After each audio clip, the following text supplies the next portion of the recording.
السلام عليكم ورحمة الله.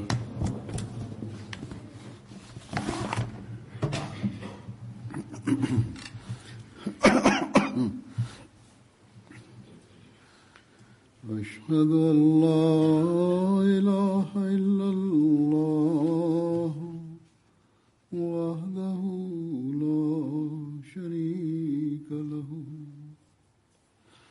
وأشهد أن محمدا عبده ورسوله أما بعد فأعوذ بالله من الشيطان الرجيم بسم الله الرحمن الرحيم الحمد لله رب العالمين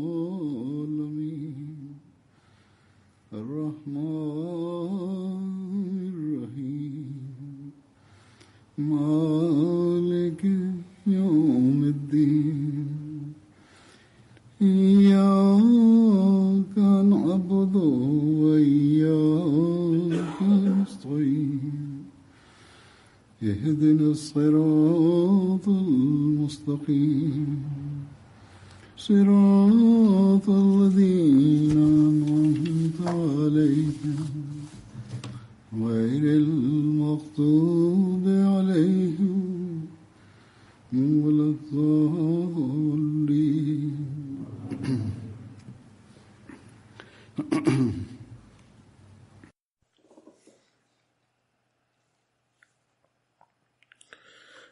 Në këtë kohë, ngatresat dhe qërgullimet janë përhapur katërqipërisht në botë. Diku ndizin trazira në emër të fesë dhe gjetka po pështjellohen punët vetëm për të vendosur superioritetin dhe autoritet në botë. Në një anë janë thelluar konfliktet midis shtresave shoqërore për shkak të thellimit të hendekut midis kamjes dhe skamjes, ndërsa diku tjetër partitë politike po kacëfyten me njëra tjetrën për të marrë pushtetin.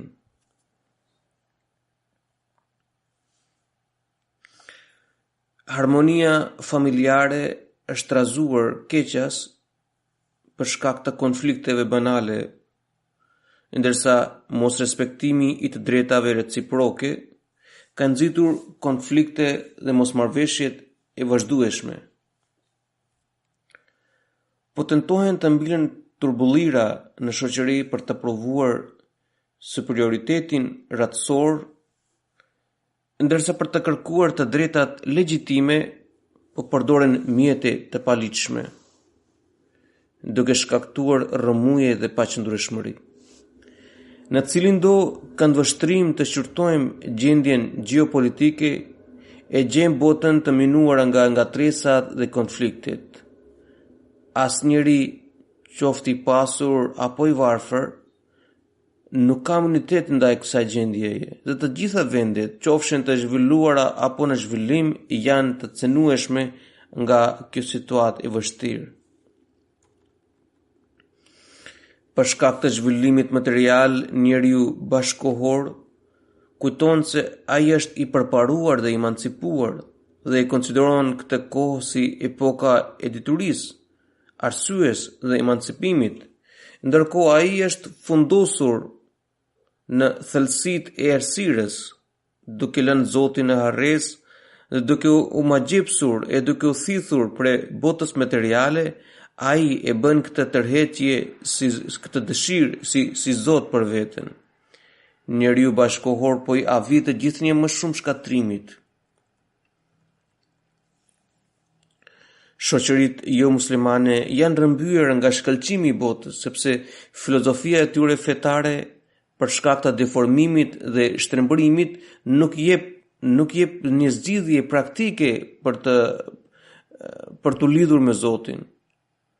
Por është e çuditshme dhe vjen çudi për gjendjen e muslimanëve, sepse ata Edhe pse posedojnë një libër të përkryer në formën origjinale, shumica e muslimanëve ndjekin verbërisht klerikët, të cilët po mbjellin konflikte dhe ngatresa në emër të fesë.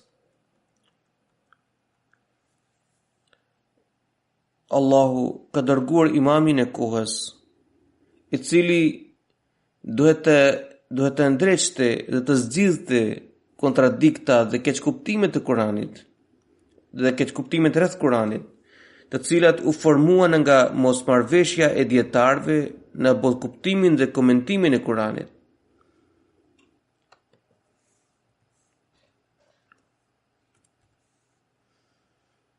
Mirë për muslimanët që në vend të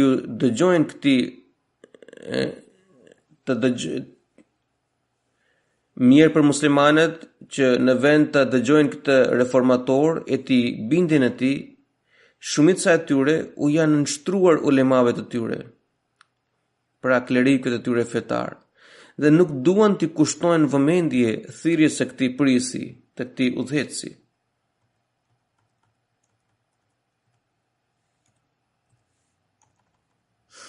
Allahu i Madhërisëm ka themeluar këtë ndërmarrje hyjnore, këtë bashkësi hyjnore, si një përgatitje për të shfarosur çrregullimin dhe trazirat e botës, për të mbjellë dashuri dhe vëllazëri midis muslimanëve, dhe si një mjet për t'i ofruar atij. Por muslimanët nuk i kushtojnë vëmendje, dhe për shkak të kësaj mospërfilje ndaj zërit të tij, ndaj thirrjes së tij, vijojnë të pasojnë dëmet e kësaj gjendje kaotike. Fatkeqësisht liderët dhe udhëhecit të tyre politik apo fetar po i shpihen drejt greminës. Banorët e vendeve muslimane kanë rënë në hasmëri dhe armiqësi të pashuar kundër njëri tjetrit, dhe vendet të tjera dhe veçanërisht fuqitë jo muslimane po përfitojnë nga kjo situatë. Për të arritur interesat e tyre të ulta, këto fuqi po e nxisin fraksionet e muslimanëve për një konflikt të gjerë, duke i mbështetur ushtarakisht dhe duke u dhënë armë dhe municione. Kjo gjendje e mjerueshme e muslimanëve duhet të na nxjisë ne ahmedianët që të lutemi për ta, edhe pse ata nuk i kanë pranuar Mesihun e premtuar alayhis salam. Ne gjithashtu duhet të shqyrtojmë gjendjen tonë, duhet të analizojmë veten tonë, se sa i afrohemi asaj shkallë e besimit dhe morali që na ka caktuar Mesihu premtuar alayhis salam. Nëse jemi akoma shumë larg atij standardi, ka të ngjarë të përngjajë muslimanëve të tjerë, të cilët nuk i kanë pranuar Imam Mehdiun, dhe edhe ne të bijem në përqarje dhe anarki. Mesihu i premtuar alayhis salam vazhdimisht na ka tërhequr vëmendje ndaj reformave që duhet të sjellim në qenien tonë, në brendësinë tonë, pas betit, pas antarësimit në këtë xhamat. Dhe ai gjithashtu na ka tërhequr vëmendje ndaj mjeteve që duhet të përdorim për të arritur këtë reformë në veten tonë. Në vazhdim do të citoj disa nga porositë e Mesihut të premtuar alayhis salam, ndonse disa prej tyre mund të e keni dëgjuar edhe më parë dhe janë përsëritur, por ka edhe të tillë, ka shumë njerëz që i lexojnë dhe dëgjojnë këtë porosi, por prapë i harrojnë. Përsëritja e këtyre porosive nga Mesihu premtuar alayhis salam në mënyrë vazhduese dhe duke përdorur metoda të ndryshme në kuvendet e tij për gjatë viteve, dëshmon, pra përsëritja e këtyre porosive nga ana e Mesihut të premtuar alayhis salam dëshmon mirakullin dhe dëshirën e tij të madhe për të përmirësuar gjendjen e ahmedianëve. Mesihu premtuar alayhis salam druhe dhe shqetësohe që xhamati i tij të mos neglizhojë qëllimin e tij, qëllimin e themelimit të tij, dhe të pësoj rënje dhe prapavajtje.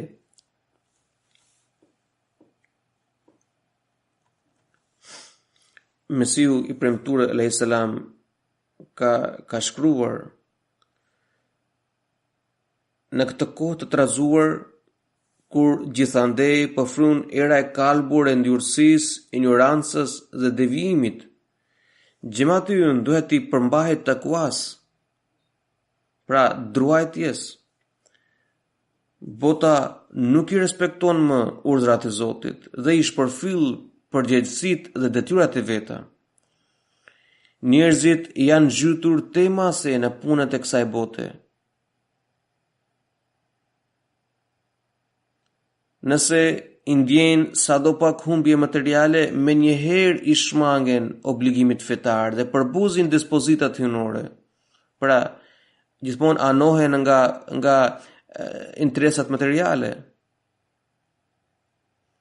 Ai shkruan, nëse ndjejnë sadopak humbje materiale, menjëherë i shmangen obligimit fetar dhe përbuzin dispozitat hyjnore, se që vërtetohet nga gjyqjet apo ndarja e trashëgimisë.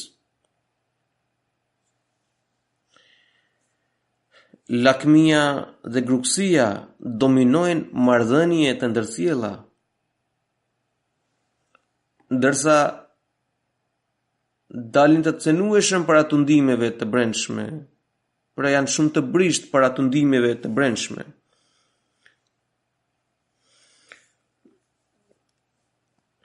Përderisa Zoti nuk u ka dhënë fuqi, ata nuk guxojnë të mëkatojnë.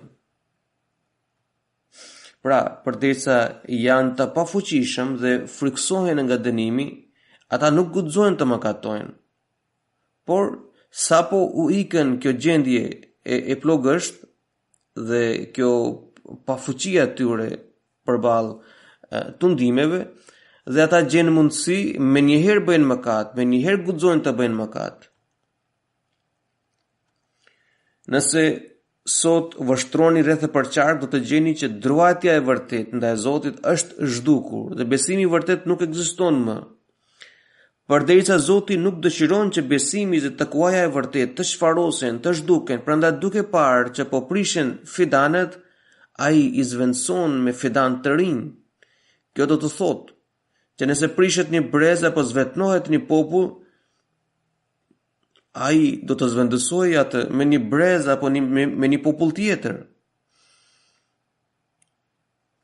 Kurani famlart është i paprekshëm dhe mbetet në formën e saj, në formën e tij origjinale, siç Allahu na ka premtuar: Inna nahnu nazzalna dhikra wa inna lahu lahafidhun.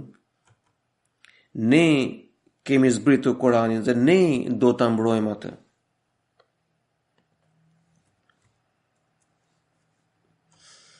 Ndonë se ka hadithe të shumta dhe ka edhe burime të tjera të mirëfillta, megjithatë zemrat janë zbrazur nga besimi dhe veprat.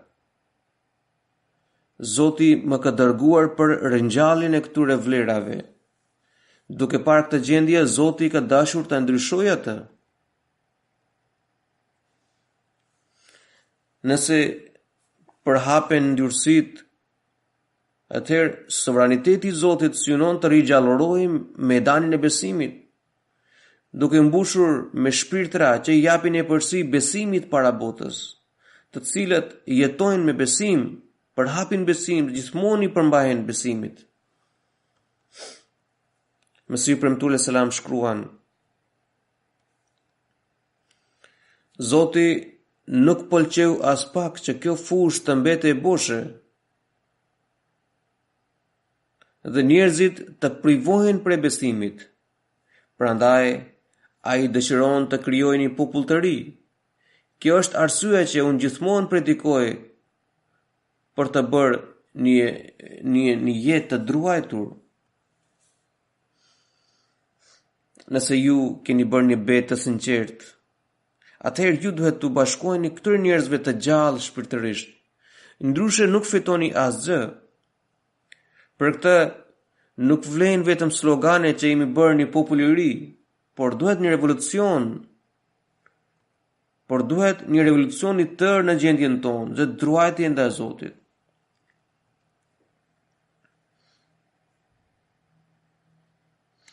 Vetëm kështu mund të bëhemi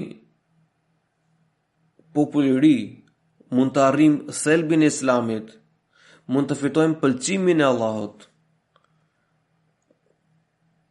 dhe mund të përmbushim premtimin e betit.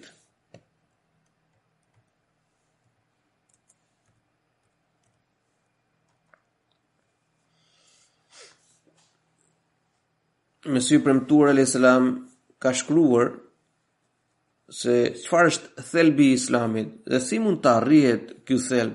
Ai shkruan: Islami do të thotë ti dorëzohesh Zotit me fuqitë e tij. Pra ti dorëzohesh Zotit dhe atributeve të tij, fuqive të tij.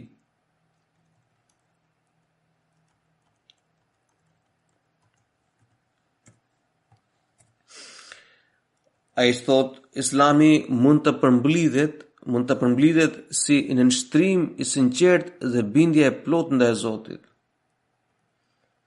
Muslimani është ai që i dorëzohet Zotit pa kurfar shpresë apo shpërblim, pa asnjë interes, dhe synon të fitojë vetëm pëlqimin e tij.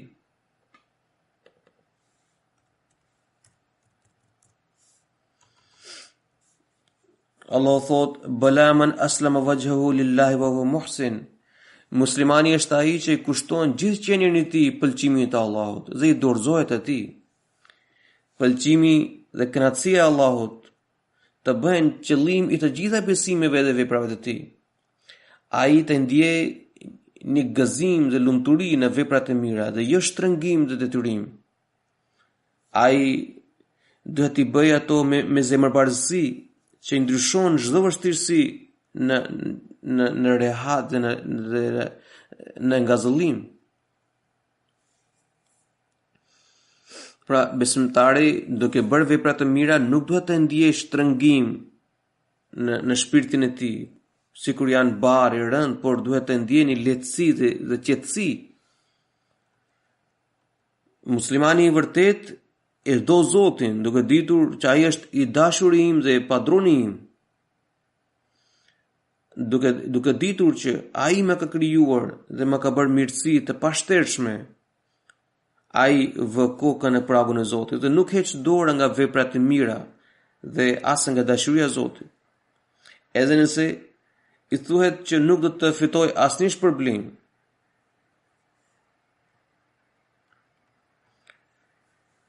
Mesiu premtuar selam në porosit të ngjallim këtë besnikëri të sinqert ndaj Zotit.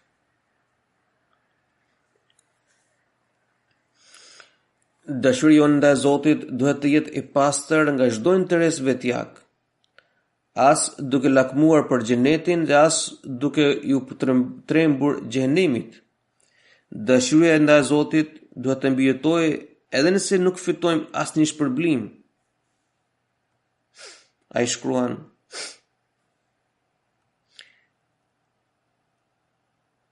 Besimtari i sinqert nuk kushtozon në nshtrimin, bindjen, adhurimin dhe lidhjen e Zotit me asnjë ndëshkim, shpërblim apo shpresë.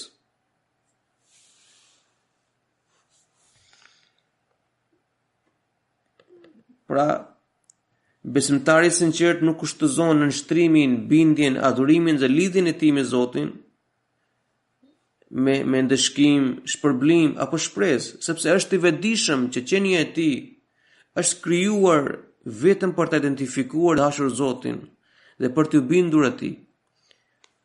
Kur ai i nënshtron të gjitha aftësitë e tij këtij qëllimi madhor dhe privon veten nga çdo interes personal, atëherë i shfaqet fytyra e vërtetë e Zotit dhe ai arrin të krijojë lidhjen e vërtetë me krijuesin e tij.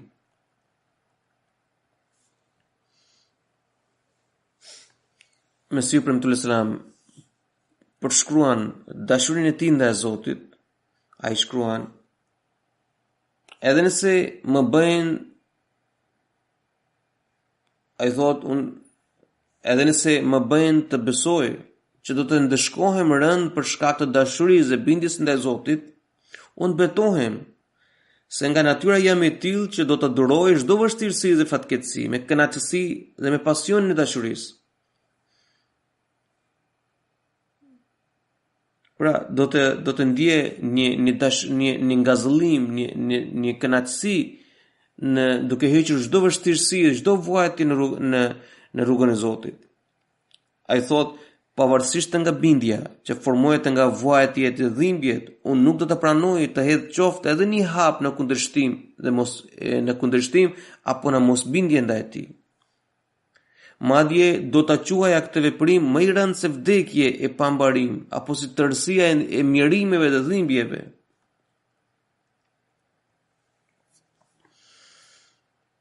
Për një musliman, dalja nga nënshtrimi i Allahut është e barabartë me shkatrimin, edhe nëse i premtohet shpërblim dhe rehati për mosbindje. Ai thot, për të bërë muslimani vërtet, duhet përvetësuar natyra, pra duhet arritur ajo natyrë që përveç dashurisë dhe nënshtrimit ndaj Zotit, njeriu të mos varet nga asnjë shpërblim, ndëshkim, shpresë apo frikë.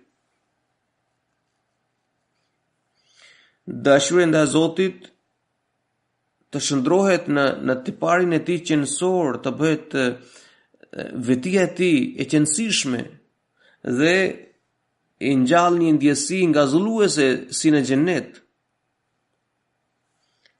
Me të vërtet, asnjëri nuk mund të hyjë në xhenet përderisa nuk i ndjek rrugën që ai shpihet drejt tij. Prandaj, ju që jeni lidhur me mua, ju këshilloj të ndiqni këtë rrugë, sepse kjo është rruga e sigurt për në xhenet.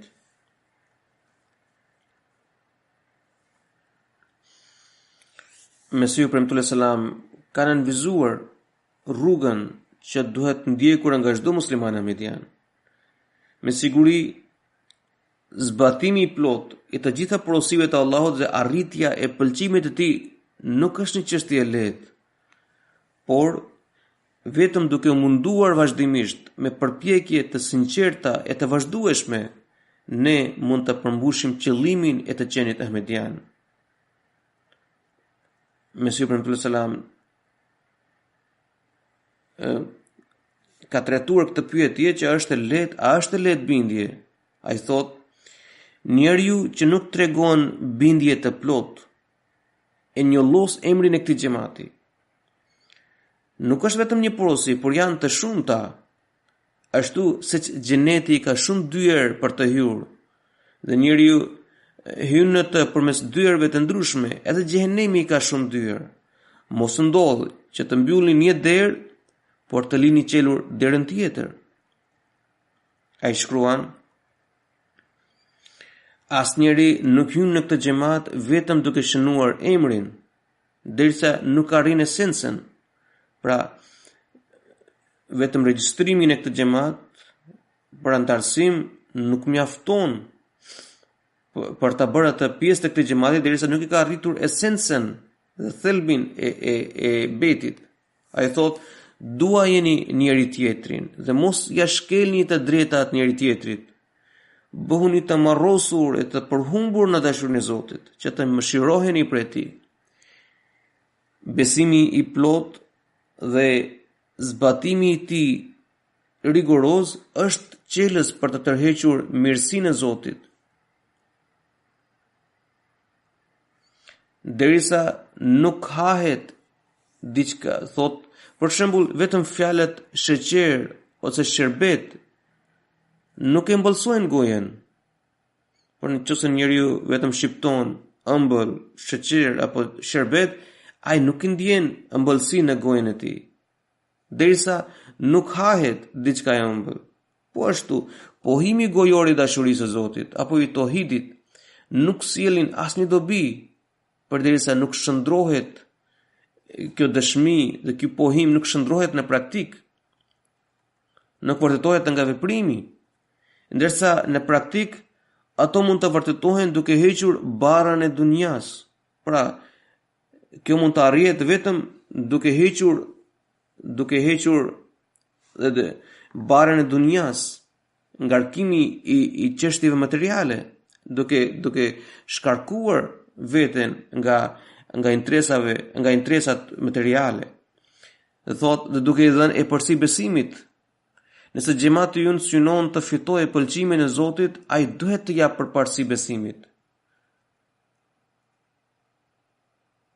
Nuk jeni të sinqert nëse ju mungon besnikëri dhe përullësi. Dhe në këtë rast, një person i tillë do të vdes si tradhtar. Zoti nuk mund të mashtrohet. Prandaj fitoni përullësi dhe sinqeritet.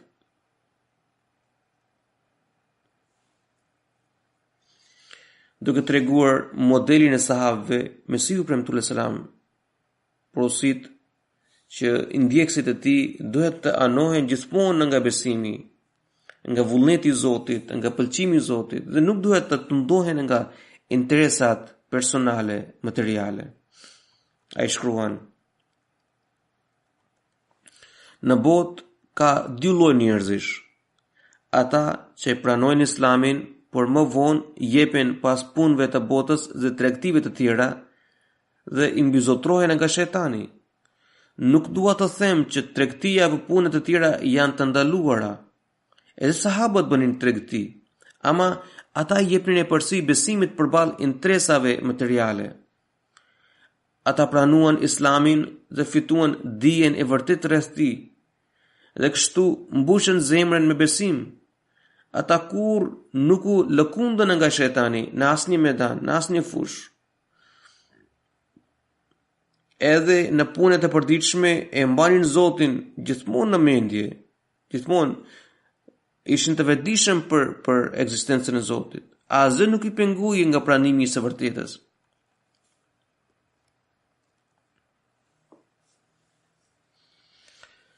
Ata që anohen vetëm nga bota dhe robrohen për e saj bien prej të shejtanit. Ndërsa kategoria tjetër, thot Mesihu premtuar alayhis salam, thot, ndërsa ata, grupi tjetër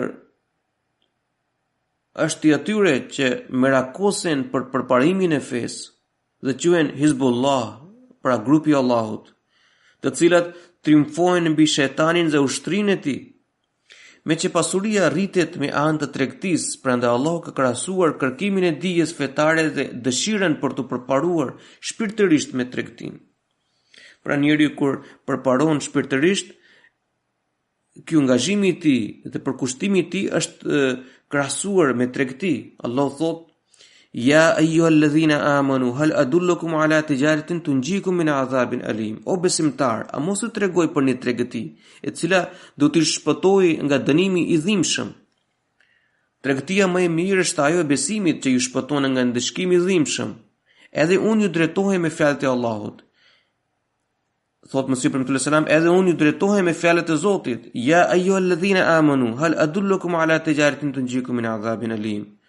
Unë kam më shumë shpresë tek ata që nuk përtojnë në përkushtimin e tyre ndaj fesë dhe përparimin shpirtëror. Ndërsa ata që tregojnë plogështi, unë friksohem për ta, që të mos devjohen nga shejtani. Prandaj mos u dobësoni kurrë në besim. Kërkoni sqarim për çdo çështje që nuk është e qartë për ju. Kërkoni sqarim për çdo çështje që nuk është e qartë për ju, me qëllim që të shtoni dijen. Madje kërkoni sqarim edhe nëse nuk ju jepet sqarim. Kërkoni sqarim edhe nëse nuk merrni përgjigjen e duhur. Ai që synon të shtojë dijen, i duhet të studiojë Kur'anin me vëmendje. Pra, studimi i Kur'anit është një mjet për të arritur, për të shtuar diturinë. Thot, ai që synon të shtojë dijen, i duhet të studiojë Kur'anin me vëmendje. Nëse nuk kupton diçka, le të pyes të tjerët. Kur'ani famlart është një oqean shpirtëror që përmban diamante të çmuara në thelsinë e tij. duke shtuar rëndësinë e takuas, Mesihu premtues selam ka shkruar: Unë jam caktuar për të ringjallur takuan, sepse njerëzit janë privuar dhe janë të zbrazur nga takuaja. Nuk ka nevojë, pra në këtë kohë nuk ka nevojë të ngrihen shpatat.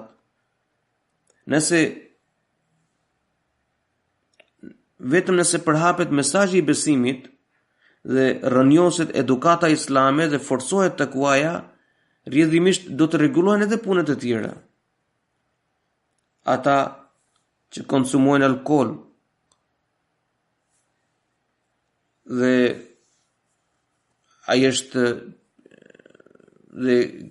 alkooli është pjesë e traditave të tyre fetare, pjesë e zakoneve të tyre fetare, nuk mund t'i afrohen takuas. Pra njerëzit që angazhohen dhe pinë alkool, konsumojnë alkool, nuk mund t'i afrohen druajtjes. Ata po luftojnë me mirësinë, po kundërshtojnë mirësinë. Allahu e bëf xhamatin ton faqebardh dhe u mundësoft antarëve të luftojnë me të keqen. Allahu i përparoft në takua dhe dëlirësi, sepse nuk ka sukses më të madh se kjo.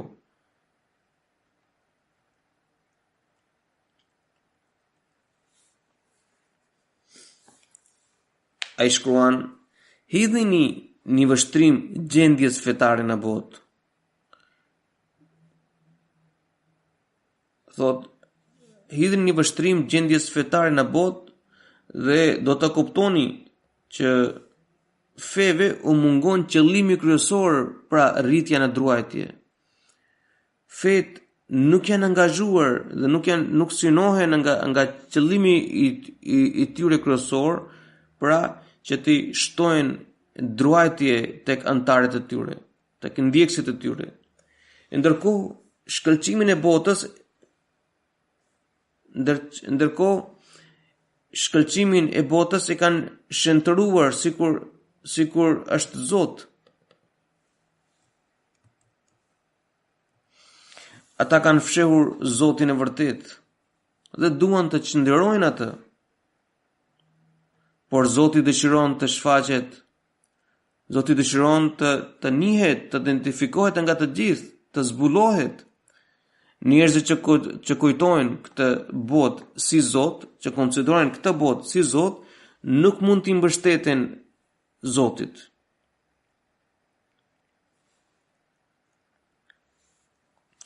Pra njerëzit që kujtojnë këtë botë si Zot, e kanë bërë këtë botë si botë, nuk mund t'i mbështeten Zotit të vërtet.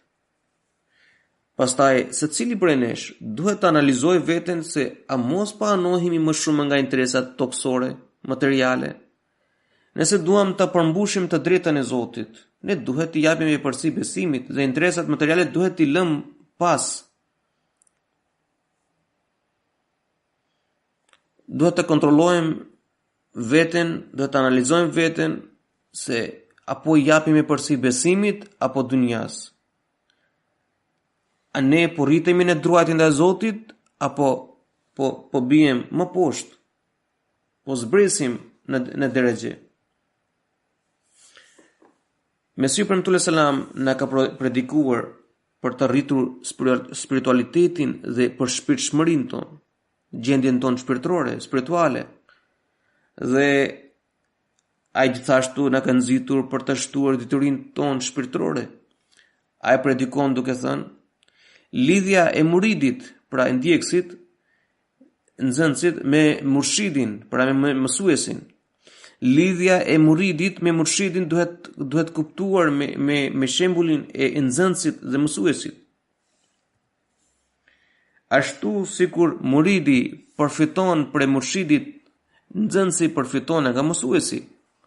Por nëse nxënësi ruan marrëdhënie me mësuesin, pra e respekton dhe nderon, por nuk pasuron dijen, nuk fiton nga ana e detyrisë, atëherë nuk fitua ka asnjë dobi për kësaj marrëdhënie. Pra këtij raporti që ai ruan me mësuesin e tij, nxënësi derisa nuk fiton dijen, nuk fiton diçka, ai nuk ka arritur asnjë dobi për mësuesit. I tillë është raporti midis muridit dhe murshidit. Nuk mjafton kjo lidhje nëse muridi nuk zbaton porositë e murshidit. Nxënësi i së vërtetës nuk duhet të kënaqet e të ndalet duke arritur diçka, por duhet të shtojë e të pasurojë dijen dhe njohurinë e tij. Ndryshe, shetani i mallkuar do të devijojë atë, ashtu sikur uji i ndenjur fillon të kalbet dhe lëshon erë të tërbuar, edhe besimtari, duke ngecur në një vend, duke mos përparuar dhe duke mos u përpjekur për të përparuar, fillon të bjerë të atë pjetë. Pra ai nuk qëndron në vendin e tij, por fillon të bjerë të atë pjetë. Merr prapa vajtje. Thot, duke mbetur në vend, njeriu fillon të ecë në rrugën e regresit. Njeriu i drejtë duhet të kushtohet dijes fetare. Kjo botë nuk ka pasur njeriu më të përkryer sa i dërguari i Allahut sallallahu alaihi wasallam. Dhe derisa edhe ai atij i mësoi kjo lutje, Robbi zidni ilma, se o Zot, shto më dijen, atëherë si mund të ndalemi ne duke u mbështetur te dija dhe njohuria jon?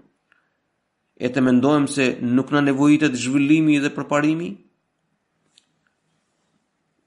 Sa më shumë i shtohet dija, aq më shumë njeriu i zgjidhen çështje të tjera. Shumë çështje u duken të nevoritshme në shikimin e parë, si një fëmijë që i konsideron figurat gjeometrike të Euklidit si absurde, por të njëjta çështje me kalimin e kohës i shfaqen si fakte. Prandaj, me ndryshimin e gjendjes, duhet pasuruar edhe detyria që çdo çështje të trajtohet me imtësi në mënyrën e duhur.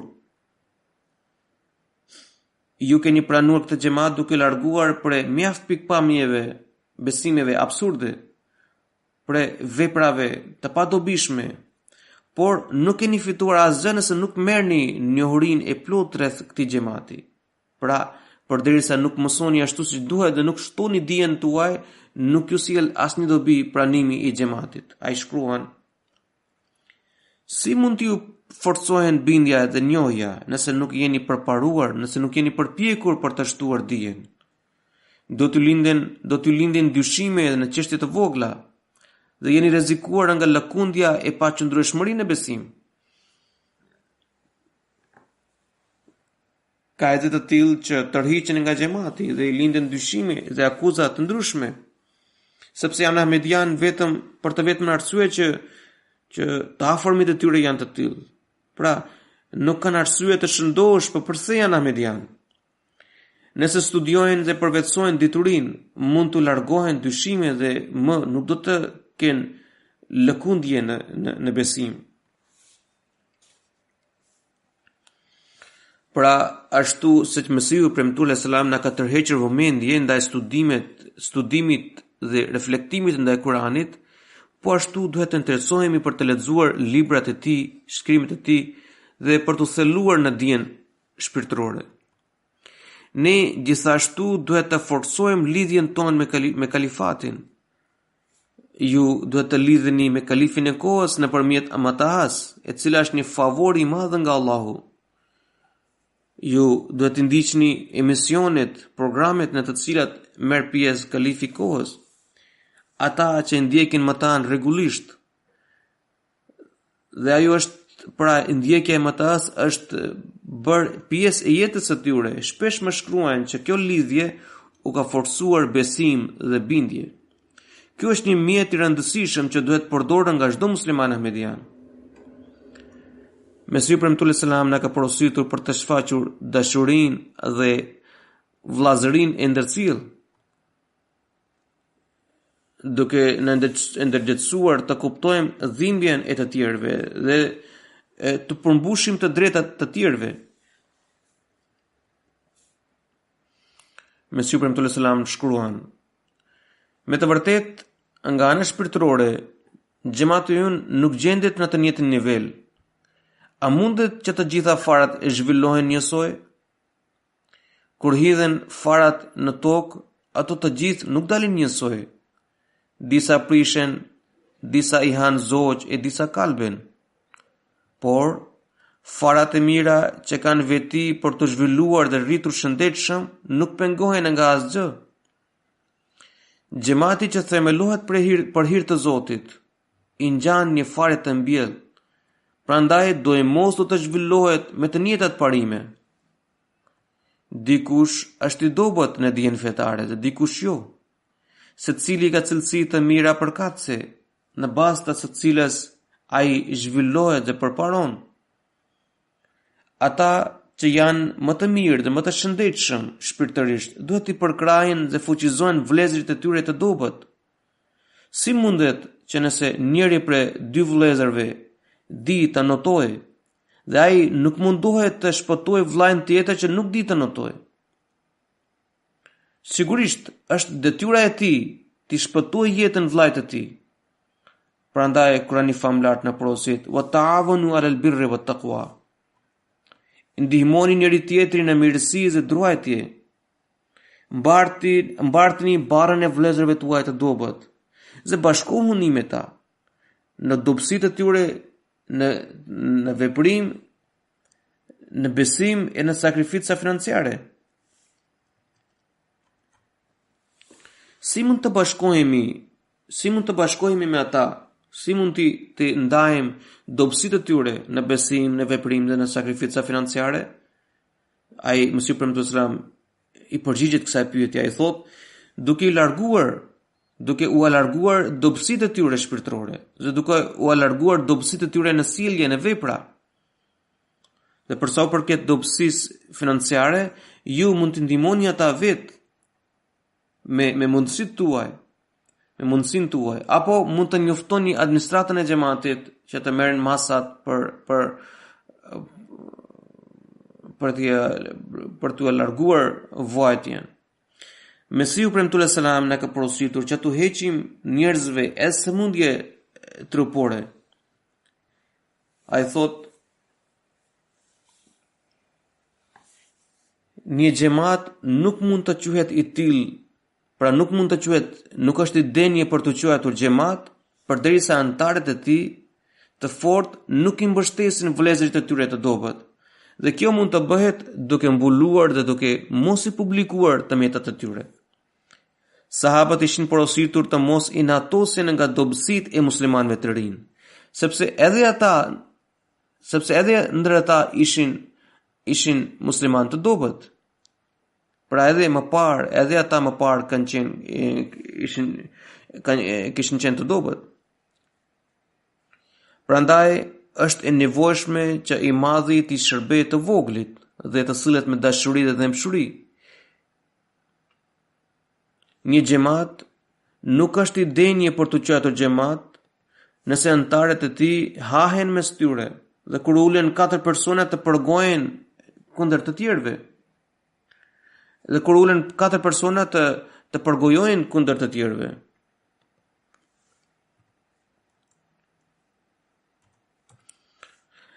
Nga shprehja të hahen nënkupton përgojim dhe të folurit keq për apakrahëve.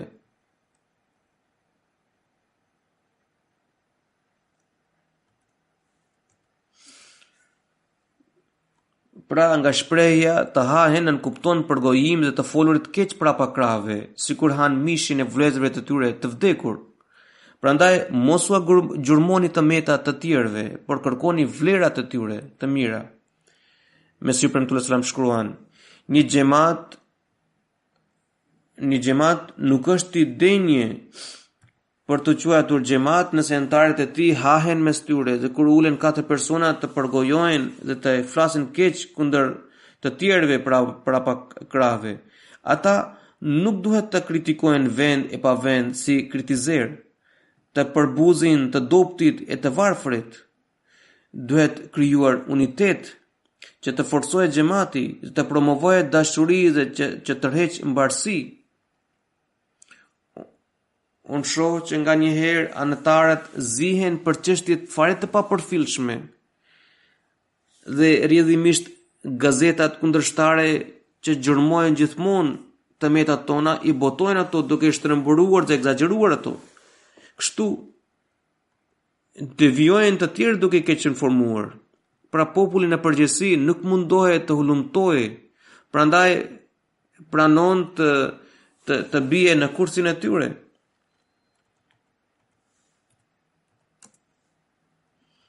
Megjithatë, nëse nuk do të kishin dobësi të brendshme, nuk do të kishin lënë asnjë shkas për të botuar lajme të tilla dhe për të mashtruar njerëzit me tregime të tilla.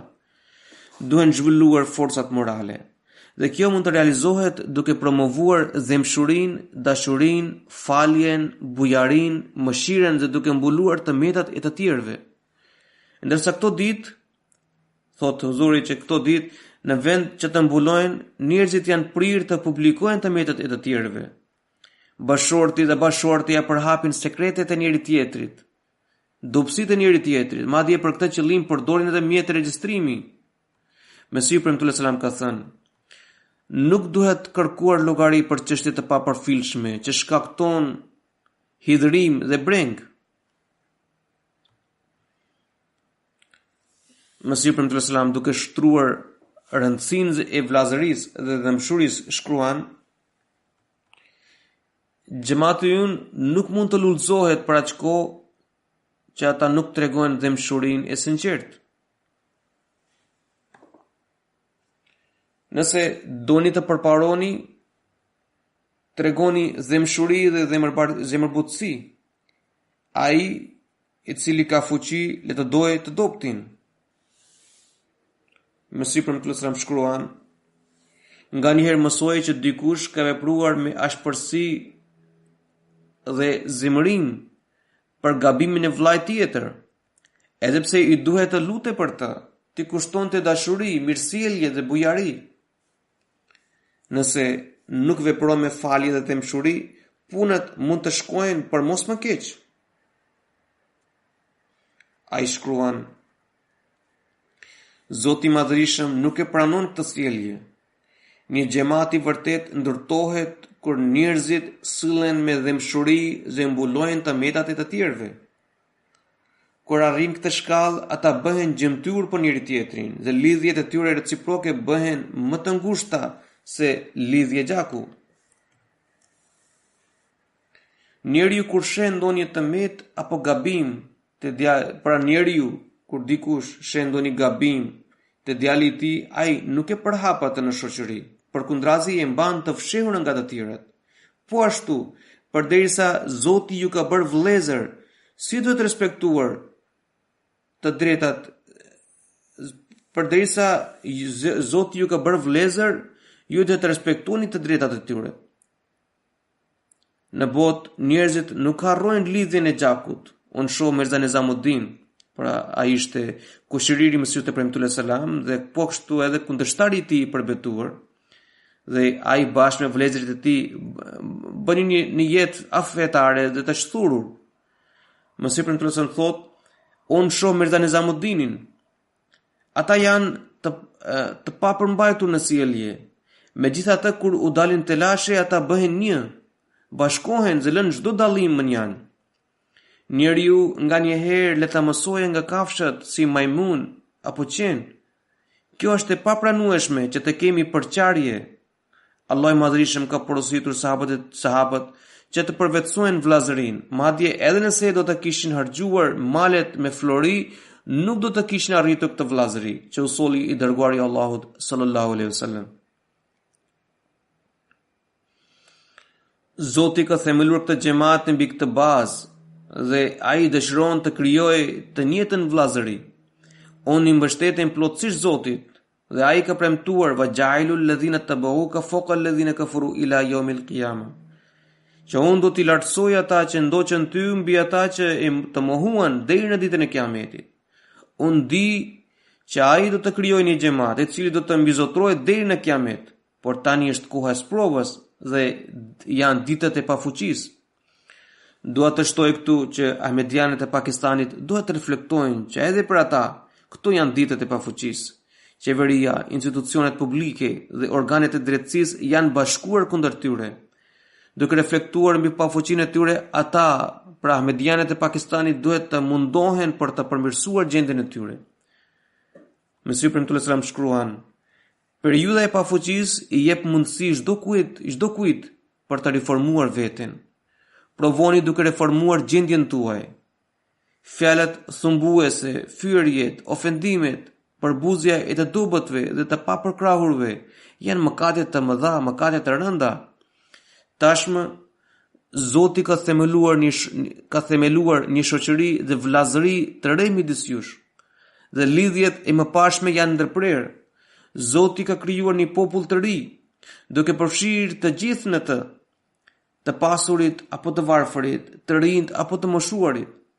Të varfërit duhet të nderojnë vëllezërit e tyre, ndërsa të pasurit duhet të përkrahin vëllezërit e tyre të varfër, e jo të përbuzin e të poshtrohen ata. Ata janë vëllezër, megjithatë kanë baballar, edhe pse kanë baballar të ndryshëm. Babai juaj shpirtëror është i njëjtë dhe ju të gjithë jeni degë të njëjtës peme. Mesiu premtues sallam na ka porositur të lexojmë veprën e tij Varka e Nuhut, për të sjellë reformë në jetën tonë, dhe na ka këshilluar të lexojmë atë në mënyrë të vazhdueshme. Ai thotë: kam porositur xhamatin tim disa herë që asnjëri të mos kënaqet vetëm nga beti, nga antarësim formal. Ju nuk mund të shpëtoni përderisa nuk kuptoni qëllimin e betit. Ai që kënaqet nga lavozhga nuk e gjen dot bërthamën. Nëse muridi, pra ndjekësi, nuk i zbaton udhëzimet, atëherë nuk i sjell asnjë dobi shenjtëria e murshidit, pra shenjtëria e mësuesit shpirtëror. Si mund të shërohet pacienti nëse mjeku i shkruan një recetë dhe ai e ruan letrën, por nuk i pi ilaçet, nuk i përdor atë? Sigurisht, ai nuk do të fitojë asgjë, sepse dobia varet nga përdorimi i ilaçit, nga zbatimi i recetës. Pra, dobia varet nga përdorimi dhe nga zbatimi i recetës. Lexoni Kishtin e Nuh, lexoni Varkën e Nuhut në mënyrë të vijueshme dhe reformoni veten në bazë të udhëzimeve të këtij libri. Allahu ka thënë: "Qad aflaha man zakkaha." Sigurisht ka triumfuar ai që pastroi nefsin e tij. Ka mira njerëz, hajdut, përdhunues, pjanec e të ligë që dëshmojnë se janë nga umeti i të dërguarit të Allahut sallallahu alaihi wasallam. Por a me të vërtetë janë të tillë? Sigurisht që jo. Pra, nuk janë ndjekësit e profetit sallallahu alaihi wasallam, nuk janë pjesë të këtij umeti. Ndjekësi i tij është ai që u përgjigjet besnikërisht mësimeve të tij. Mesiu premtues sallam ka porositur që leximi i librit Varka e Nuhut duhet organizuar në xhamate. Ai thotë: "On kam përmbledhur mësimin tim në Varkën e Nuhut. Çdo kush duhet ta mësojë atë. Madje xhamati ynë në çdo qytet duhet të organizojë leximin e këtij libri në një mbledhje. Ky libër duhet dërguar te një person i përgjegjshëm e i disponueshëm që t'u lexojë të tjerëve. Përndryshe, nëse ju thjesht shpërndani këtë libër, as 50.000 kopje nuk do të mjaftohen. Në këtë mënyrë do të publikohet libri dhe të realizohet ai unitet dhe bashkim që ne duam të krijojmë, që ne duam të arrijmë. Kështu që duhet organizuar leximi dhe dëgjimi i këtij libri në xhamate. Mëtaja gjithashtu duhet të sigurojë leximin e këtij libri në emisionet e saj, me qëllim që çdo median të bëjë këtë libër si pjesë e jetës së tij. Ju duhet të lexoni këtë libër dhe bëni gjithçka që është e mundur për të përkthyer mësimet e tij në veprat tuaja. Mesiu premtues selam në ka porositur për të shmangur veprave të këqija.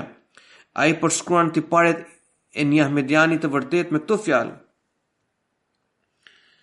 "Tashmë, detyra juaj është që të angazhoheni në lutje, istighfar, pra kërkim falje, adhurimin e Zotit, pastërtinë dhe dëlirësinë shpirtërore. Kështu ju mund të bëheni të denje për të tërhequr mirësitë dhe vëmendjen e Zotit. Ndonse Zoti më ka bërë premtime madhështore dhe ka mjaft profetësi, të cilat do të përmbushin sigurisht. do të përmbushen patjetër. Megjithatë, mos u krenoni. Ruhuni nga çdo lloj marazi. Ruhuni nga çdo lloj marazi, inati, zemërimi, përgojimi, mendjemallësie, vetpëlqimi, ligësie dhe ndyrësie. Shmangni të gjitha rrugët e ligësisë, imoralitetit, plogështisë dhe ignorancës. Qofshin ato rrugë që janë të dukshme dhe qofshin ato të fshehura. Sigurisht, të devotshmit kanë përfundim të mirë, siç ka premtuar Allahu wal aqibatu lil muttaqin. Prandaj përpiquni për të arritur druajtjen e devotshmërinë. Allah na mundësoft të bëhemi musliman të sinqert ahmedian dhe të përgjigjemi besnikërisht porosive të tij. Allah na bëft robër mirënjohës dhe të synojmë pëlqimin e tij. Allah na mundësoft të bëjmë reformë thelbësore në veten tonë, duke shtuar njohurinë tonë. Allah na mundësoft të përmbushim detyrën tonë ndaj njerëzve të tjerë. Këto ditë ju duhet të luteni veçanërisht për Pakistanin, si dhe banorët e Pakistanit duhet të luten për vendin e tyre. Allah i mbrojt ata nga çdo e keqe dhe i ruajt Pakistanin nga trazirat e brendshme që të nxitura nga klerikët. Lutuni për paqen botërore. Rusia dhe Shbat po përgatiten për luftë dhe po i afrohen me shpejtësi një katastrofe. Me të vërtetë, të dyja vendet duan të provojnë forcën dhe dominimin e tyre. Retorika që duan të përkrahin të shtypurit është vetëm një pretekst për të shkatruar vendet muslimane. Allah u dhënë mend muslimanëve dhe i aftësoft ato që në vend të kërkojnë ndihmë fuqive perëndimore, ato të zgjidhin vetë marrëveshjen e tyre. Allah i mundsoft të përmbushin përgjegjësinë që u takon ndaj qytetarëve të tyre. Allah i dënoft grupet ekstreme që kanë bërë krime në emër të Islamit. Allah u dhënë mendje dhe i mundsoft të njohin imamin e kohës, sepse pa e pranuar atë, nuk ka mundësi për shpëtimin e tyre. Allahu u dhënë mend.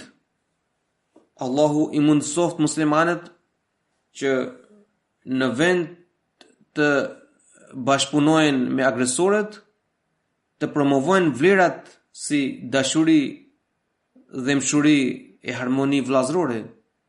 Allah i mundësoft ata. Amin.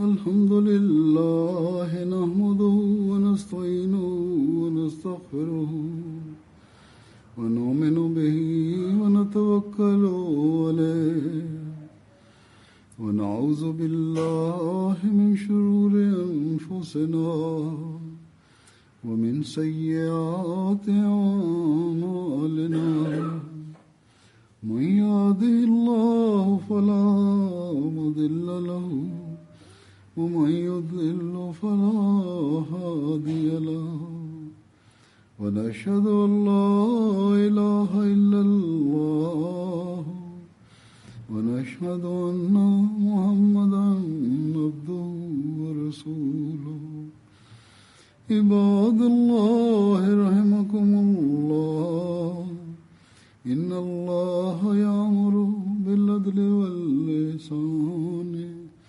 وإيتاء ذي القربى وينهى عن الفحشاء والمنكر والبغي يعظكم لعلكم تذكرون اذكروا الله يذكركم وادعوه يستجب لكم ولذكر الله أكبر